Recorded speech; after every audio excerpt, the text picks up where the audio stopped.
नमस्कार, आप देख रहे हैं वॉइस ऑफ अखिलेश। अगर आप चैनल पर नए हो तो चैनल को सब्सक्राइब कर लीजिएगा।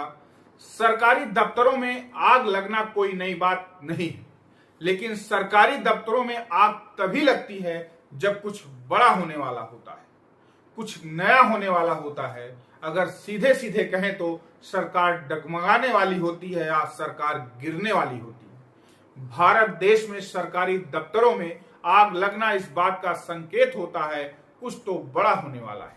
जिस तरह से कुछ दिनों से सरकारी दफ्तरों में लगातार आग लगने की घटनाएं सामने आ रही हैं, इससे यह अंदाजा लगाया जा सकता है सरकारी कर्मचारियों को इस बात की भनक लग चुकी है कि बदलाव हो सकता है।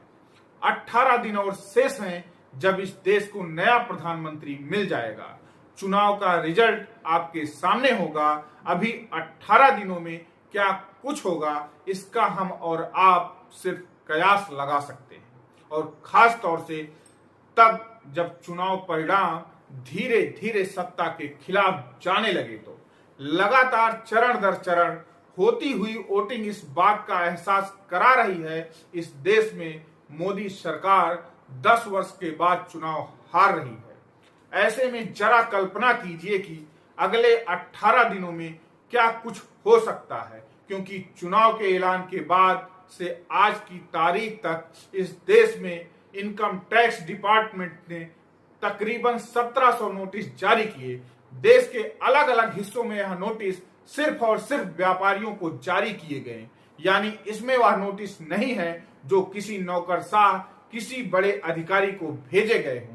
यह तो उन व्यापारियों को भेजे गए नोटिस का पूरा बंडल है जो बताता है कि इस देश के भीतर में इनकम टैक्स डिपार्टमेंट चुनाव ऐलान के बाद कितना सक्रिय हो गया है।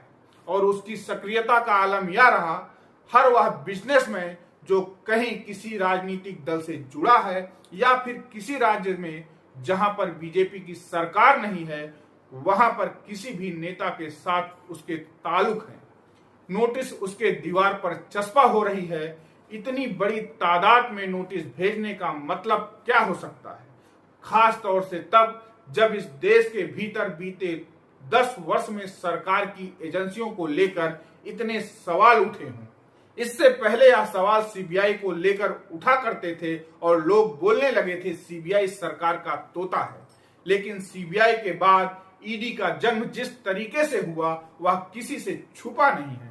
जिसको चाहे वह छोटा नेता हो, बड़ा नेता हो, मुख्यमंत्री हो, सरकार का साथ नहीं दिया, उसको या तो जेल भेज दिया गया या तो जेल भेजने की धमकी दी जाने लगी।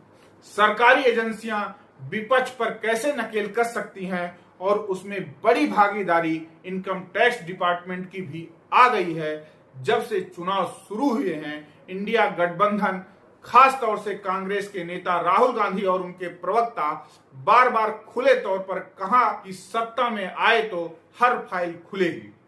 राहुल गांधी ने खुले तौर पर कहा कि देश के भीतर चाहे वह बैंकों से कर्ज लेकर भागने वाले हों, चाहे कौड़ियों के भाव इस देश के सार्वजनिक उपक्रमों को कारपोरेट को देने की स्थितियां हों, चाहे अलग अलग मंत्रालयों का जो भी प्राइवेटाइजेशन और निजीकरण के नाम पर हुआ उसकी फाइल हो, जो कुछ भी इस देश के कारपोरेट के हवाले किया गया और जिस तरीके से समूची इकोनॉमी के भीतर जो चंदे और धंधे को साथ जोड़ दिया गया, उन तमाम फाइलों को खोलने की जरूरत होगी।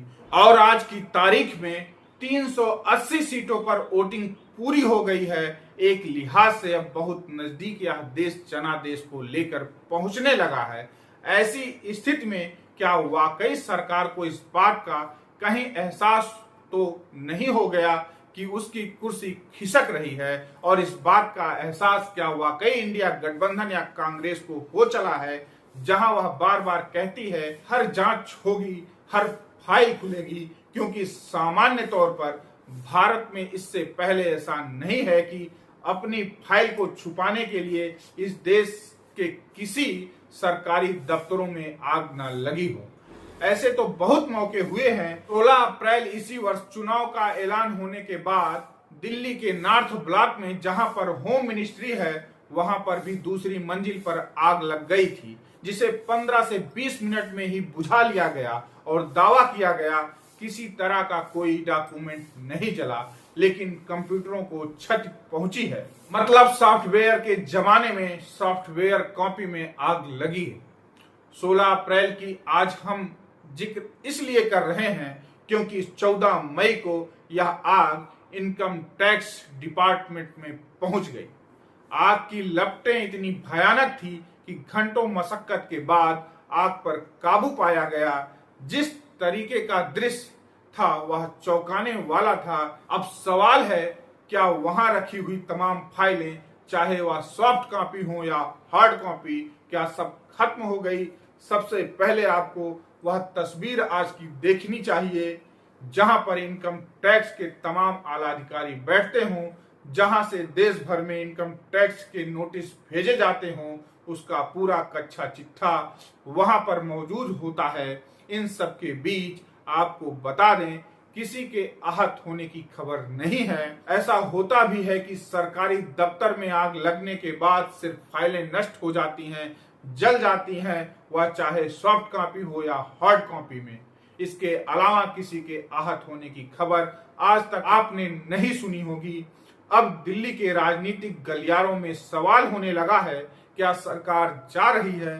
क्या सरकार सरकारी फाइलें जला रही हैं? क्या सरकार फाइलें को हटा रही हैं? क्योंकि इससे पहले 2004 में जब अटल बिहारी वाजपेयी की सरकार शाइनिंग इंडिया में जीत मान चुकी थी, उस वक्त भी कहा जाता था कि डिसइन्वेस्टमेंट की फाइलें जहां पर रखी थी वह आग में जलकर खाक हो गई थी। उसके पहले डिसइन्वेस्टमेंट की शुरुआत और निजीकरण की स्थिति में बढ़ते हुए कदम जो नरसिम्हा राव के दौर में थे, उसमें भी कहा गया था फाइल जल गई। इसके बाद बीपी सिंह चंद्रशेखर के दौर में भी आग लगी थी और उसके बाद वह चुनाव हार गए थे। भारत के भीतर क्या आग लगना इस बात का संकेत देता है, वह भी चुनाव के वक्त की सरकार जा रही है।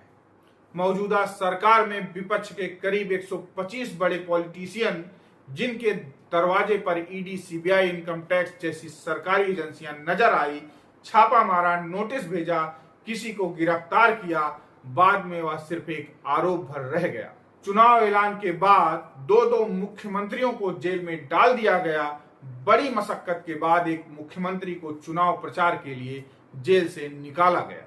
धन्यवाद। वीडियो अच्छा लगा तो वीडियो को लाइक करें, शेयर करें, चैनल को सब्सक्राइब करें, बेल आइकन को दबाना ना भूलें। मिलते हैं अगले वीडियो।